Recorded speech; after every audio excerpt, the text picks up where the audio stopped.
Are we going to get to our DM question of the week? Let's get to This it. is going to be an interesting one.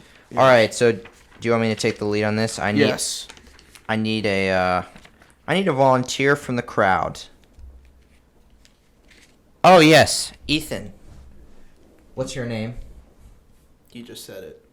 Oh. But my name is Da Bear. Da Bear, okay. Or The Bear, yeah. Or actually, I think we do. Da Bear on the weekends. I think we do need D&D names. What do you mean? I will be Magni the Bear. Like, we need our character. We need a D&D character, like our own character. I mean, I have many. It's a bug. All right, let's get into the actual DM question of the week. So the DM question of the week is how to make character voices without accents. Just get good. And, okay. Oh. So the reason this question even comes up is because accents are hard and they take practice. Oh. And most people can't do them or maybe aren't comfortable doing them. There's a lot of reasons why you wouldn't want to do one. The answer to this question is especially important to me because I am terrible at accents. I will say I don't practice, and you need to practice. So I should probably start doing that. I'm also just naturally bad. So this is a very big question, and I think this will help a lot of people. So how do you make character voices without accents? You just change it. Duh. All right, so Ethan, I'm going to ask you to give examples when I give something. So there's two categories on how you can change a character voice without just picking up an accent. There's how you speak, and there's what you say. So we're going to start with how you speak. So there's a couple categories here. So the first one is pitch. You don't need to be a voice actor to change the pitch of your voice. Oh. So just to show this, Ethan, talk like a giant. Just say something like a giant would say it. I want that pumpkin you have to eat. Okay, so we can look at that right there and say that you lowered your pitch. You did not do an accent. You talked like yourself, but you just made your voice lower, right? Small man look funny. Yes, you changed your pitch, and so that's one way you can do it. So Ethan, just to really hit this pitch part home, You better not make me do a fairy. I'll say gnome. Go ahead and do a gnome. Ugh. I actually had one for a gnome. I actually played a gnome. It's kind of. Just do it. Oh, sorry. Oh, I see. You think you could steal my magical items from me? Perfect. Gnome? It's a little Gnomey gnome? yeah, it makes my Buddy ears the gnome? bleed, but it is a Buddy the gnome. Okay, we get it. Sorry. So you raised your pitch, and so that again anyone can do. Now your range could vary, but you can always change it to some extent, unless you're like completely monotone. But if that's the case, there's other options. Let's get into them. Pace. So pace can be used. So Ethan, talk like someone who is a very confident noble. Oh, yes. So you see, long ago, my ancestors conquered the realms. I am descended from the greatest generals of all of history. Perfect. So he slowed down his pace minorly there. But I'll give an example just to make it even more clear. So like if you're playing like like an old man, he might be very similar. He's like, yes, well, I suppose that you can come with me, That's actually really good. Thank you. But so he's talking slow because his mind is slow, and that can be character too. And so fast might be something different. You might be like a nervous. You might be nervous. Give me like a nervous halfling. You're about to get beat up by Goliath. Sam, I don't think we're gonna survive. Okay. We have to, Oh, wait. Mr. Frodo, I think we have to run away. No, Sam. I think... Okay. I think we just have to get you're the ring to him. you're speeding up your voice minorly again. But you could go even more extreme. I mean, you could be like, like, please, no, don't hurt me, don't hurt me. Don't hurt me, right? And you're showing fear. And maybe if you want to make this a character trait in general, you could just be, if maybe your character is just very like crazy. Like their mind is in a million places at once. They're like, yeah, I know the answer to the puzzle. Oh, what's that, a squirrel? Oh, sorry. What was we saying about the puzzle? So Right. does that mean you're like... No, that would be the most annoying character ever. But it does. I would shoot It's an him. extreme example of how you can make a character voice with pace. And I was changing my pitch a little bit, so I guess I could tell you kind of a difference. So I'll just talk like a normal person, and you can hear the difference. Yes, I am a very confident person. I'm not nervous at the moment. I'm in front of a big group right now, but I still am confident speaking in a slow tone or a slow pace. Anyway, and then the other thing with a fast pace would be like, okay, so yeah, we're going to talk about how to make a character voices without accent. So there's two categories, how and what. And so obviously it comes off very different. It's a very different person. I'm still talking my voice, but it's different. It's higher and it's scaredery. Yeah. And so I think we've really hit pace home. I think you guys get it. Make your voice faster or slower. All right, so the next one is the texture. This is like a voice acting term. The texture of your voice. And so Ethan already did one. I already did one. Hit me with another one. And so examples of this would be like a hoarse voice or a scratchy voice or a raspy Oh, voice. I thought you literally meant a horse. I was like, what horse is talking horse. to? So, Ethan, why don't you give me Dragon? give me like a snake talking. A snake. Okay, I actually did want tea. I'm not sure if this is good. I see you seek the treasures. I will give it to you.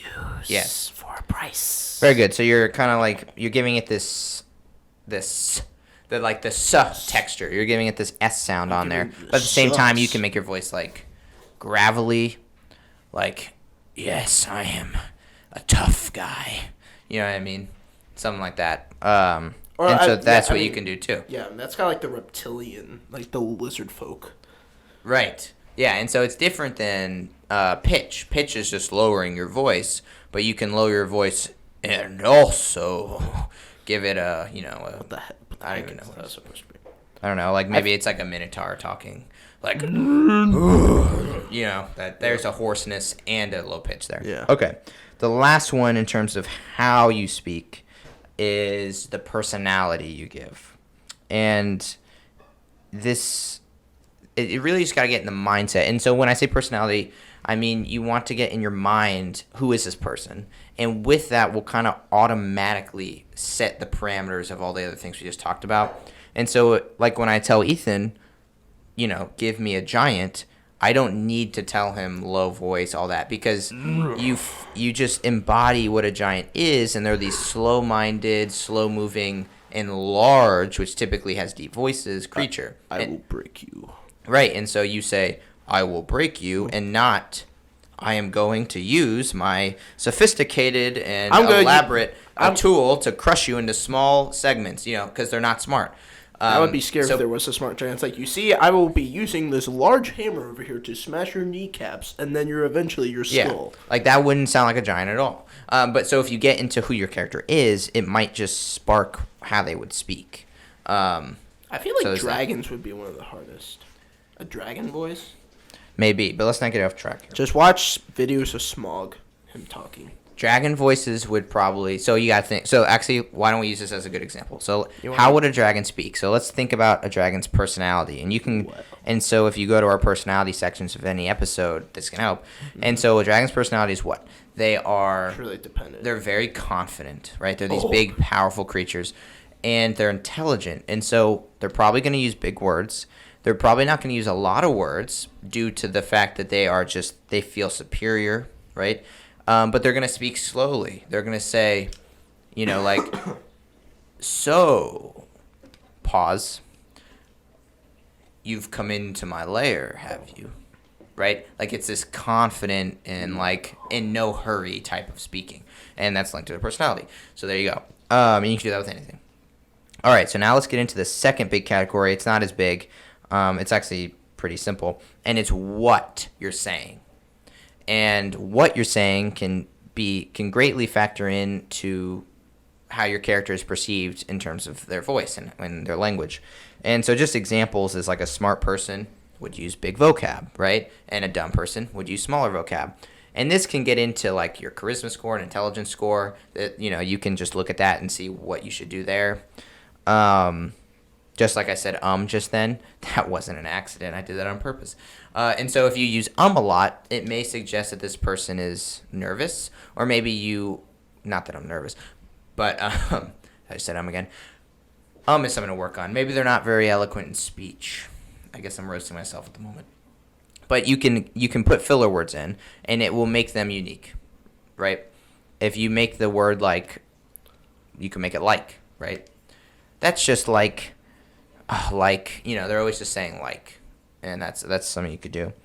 Catchphrases, so what they say, to infinity and beyond, or they're making I'll be back, right? No. They're actually making a Buzz Lightyear movie. They are. Movie. It looked interesting. It did. I was very surprised. I was the trailer was the one that is out now is very slow. I have a feeling that the movie's not very set yet, so they can't give a very action-packed trailer. But it didn't look very captivating, in my opinion, for kids. It's gonna be a kids movie, right? I mean, it doesn't matter. We're getting off track. It'll look good. And then obviously you can there's just so many of these quirks that you can give a character that really, really give off who they are. So does a character speak in metaphors, or they're constantly, that may show sophistication, or are they just very blunt, and they say he is dead, or he is dead, he is dead. No, you know what I mean? Sherlock. Well, someone else might be the sun set for that man for the last time, right? That's more eloquent. Or that just seemed that's awesome, but also that would get very annoying. Me as a player would be if you do it. I would love to do the metaphors because it would be such good practice in terms of fire, writing and prose. Fire builds up in his heart. It's steam rising from his face. Okay, well that's a little extreme. You would more just be his fire is extinguished, right? It's a metaphor. You could get into it. That would get annoying. Well, imagine making a bar that's just poetic. It's I see that the trembling of your hands has shown that we're in great danger. Yeah, it could be a tavern called the Poetic Quill. And then everyone in there is just super yes. Yes, okay. Well, so that's in general my advice on how... Oh my god, that's going to be the best tavern ever. You instantly walk into Barbarians horrified as you see him I see that you... And the Barbarian is the bartender asks what drink the Goliath or Barbarian wants in the most sophisticated and confusing way. It's I don't even know what you just asked me. So do you want a 22% blueberry alcohol mixed with a well, that's with just glucose? That would be the math club's drink, but I'm picturing more do you want lover's delight? Or do you want to feel there's the emptiness you feel at the time of a loss of a loved one is what this alcohol embodies. It's then what does that taste like? And then the Barbarian's what? Just give me the drink. Is there alcohol in this? Well, is there alcohol in anything? Just give me that. All right. Anyway, that's the answer to our DM question of the week. Is there anything you'd like to add to that? That was very good. Mine was a lot simpler. Okay. But I was just going to say, for a lot of people out there, a lot of people are shy, as me and you can be shy with this stuff, especially me. I've been trying to work on a Scottish accent and a dragon voice. So those were my two I'm goals. shy because I'm bad at it, but maybe those feed into each other. Bad. But also, just think about, you're playing D&D. It's a role-playing game. Most people are going to be hey, they'll think it's funny. Yeah. And they'll actually like it. And if they don't like it, that's what PvP is for. So, exactly. You just show them what's up. Yeah. Literally. Yep. All right, so that's the DM question of the week.